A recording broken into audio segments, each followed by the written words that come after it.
बंधु माने जय जगन्नाथ आपण मानंकु आम चैनल टेली सोसाइटी को स्वागत करुची।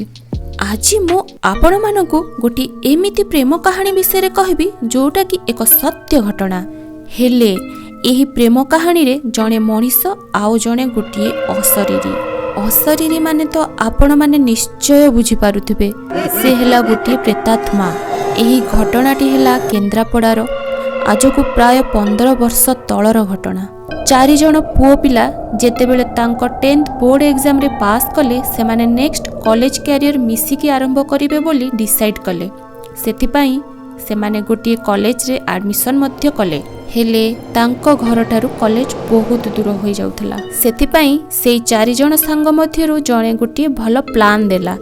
से कहिला आमे समस्ते गोटी हॉस्टल न हले गोटी रूम नै रहिले केमिति होंता। फास्ट तो सेमाने टिके राजी होई नथिले कारण तांको घर लोकंकु छाड़ी से केबे बाहर को जाई नाहंती। ता सहित मध्य तांको कॉलेज एते भी दूर नथिला जे सेमानंकु हॉस्टल रे रहिबाकू पड़िबो। हेले जहा होबार थिबो तो से निश्चय हबो। किछि दिन गला परे से 4 जण सांग गोटे छोटो रूम रेंट रे नै रहिले। सेठू तांको कॉलेज मध्य पाखो होई गला। ता परे सेमाने तांको निज निज जिनिस आनी से रूम रे शिफ्ट हेले। एबे आरंभ हब गोटे भयानक चैप्टर। बंधु माने एही घटनाटी सुनिबा पूर्वरु आपण माने को डिस्ट्रिक्ट रो एही भिडियोटी को देखुचंती कमेंट माध्यम रे निश्चय जणाइबे। सेई 4 जण सांग मध्यरु जणक नाम थिला पिंकू। सेमानक मध्यरु पिंकू टिके पढ़ारे भलो थिला। किछि मास गला परे दशहरा आसिला। दशहरा छुट्टी रे घर को जाई मजा करबाकू काहाकू बा भलो न लागे। समस्ते दशहरा छुट्टी रे निज निज घर को गले। निज निज घरे फुल मस्ती करी पुणी निज मेस को फेरिले। मासे 2 मास परे सेई पिला मानकर एग्जाम थाए। सेथिपई से माने मन दे पाठ पढ़िले। पिंकू सबु बेले लेट नाइट जाए पाठ पढ़े हेले तार 3 सांग 10टा राति रे सोई पडुथिले। ठीक गोटे राति हेले पिंकू सोईबाकू जाए। से माने जो रूम रे रहुतिले से रूम फर्स्ट फ्लोर रे थिला आउ ग्राउंड फ्लोर रे ओनर रहुतिले। सेते बेलको टिके टिके ठंडा पड़ी आसुथाए हेले गरम लागिबा भी कमी न थाए। राति 12:30 हब। पिंकू को बहुत जोरे गरम लागिला और ता देह सारा झाल भी बोहिला आउ हठात करेंट भी पळेला। सेथिपई तांको रूम पाखरे थिबा बालकोनी को से आसिला टिके खोला पवन पाइबा पई। सेठी ताको टिके भलो लागिला। तांको रूम आगरे गोटे बड़ बर गछ थाए और ता चारिआडे गोटे छोट बाउंड्री बुला होइथिला। हठात ता आखि पड़िला गोटे झियो उपरे। से झियो गोटे बही धरी से बाउंड्री उपरे बसिची। जह्न राति होइथिबारु पिंकू को सबु क्लियर देखा जाउथला।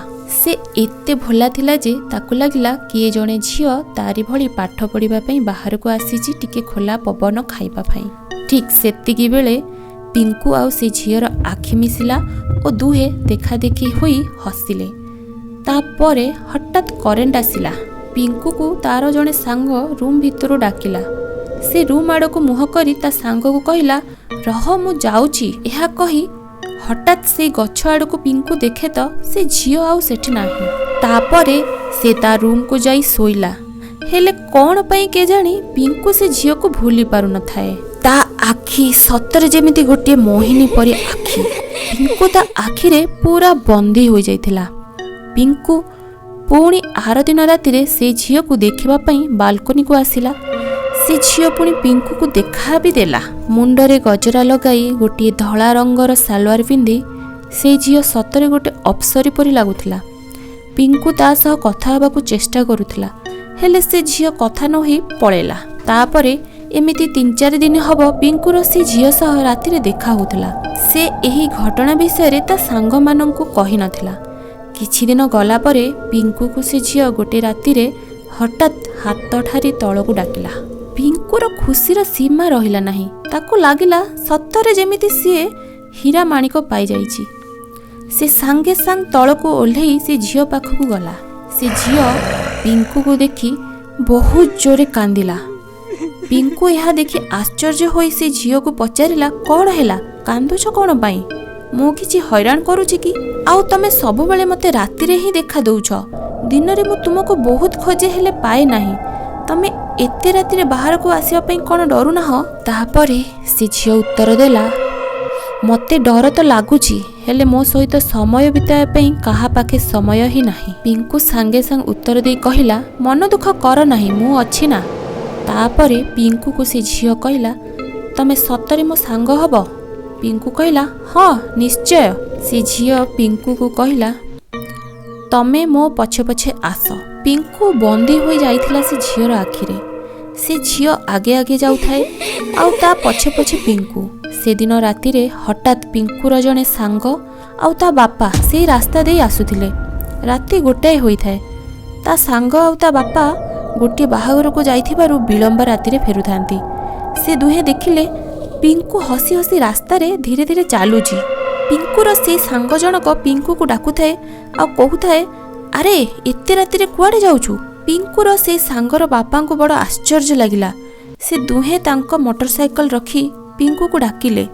पिंकू हठात बेहोश होई तळे पड़ीगला। तापरे से दुहे हठात किछि जानि पारले नाही। ताकू उठाई कि नहीं ता रूम को गले। समस्ते ए घटना कथा सुनी प्रथमे आश्चर्य हेले। तापरे पिंकू को उठेबा को चेष्टा कले। पिंकूर आखि चारिआड पूरा कला पड़ीगला। समस्ते भयभूत होईगले। पिंकू ता सांग माने पचारिबारु सब घटना तांको कहला। सेई घरर ओनर पिंकू को पाटी गले ओ तांको आल्बम आनी गोटे झियर फोटो देखेले। पचारिले कौन एई से झियो। पिंकू से फोटोटी को देखी मने मने खुशी हो गला। तापरे पिंकू आश्चर्य होई कहला अरे हाँ तो हेले आपणक पाखरे एई झियर फोटो केमिति आसिला। सेई ओनर जनक कहले से झियो होउची मो झियर सांग झरणा। हेले से झियो एबे एई दुनिया रे नाही। यह सुनी पिंकू को एमिति एक झटका लागिला जे सते जेमिति से आउ गोटे दुनिया को पळेछि आउ से दुनिया जेमिति काल्पनिक दुनिया। पिंकूर सांग माने पचारिले हेले से मरिला केमिति। तापरे तांको ओनर जनक कहिले से झियो को गोटे पुओ फसेई देइथिला ता भलो पाइबारे। से पुओ ताकू बाहा न होई आउ जनकू बाहा होई गला। आउ सेतबेलको मो झियर मध्य बाहागर सरी थाए। झरणा निजको एकुटिया अनुभव करी निज मन भितरे से भांगी जाइथिला।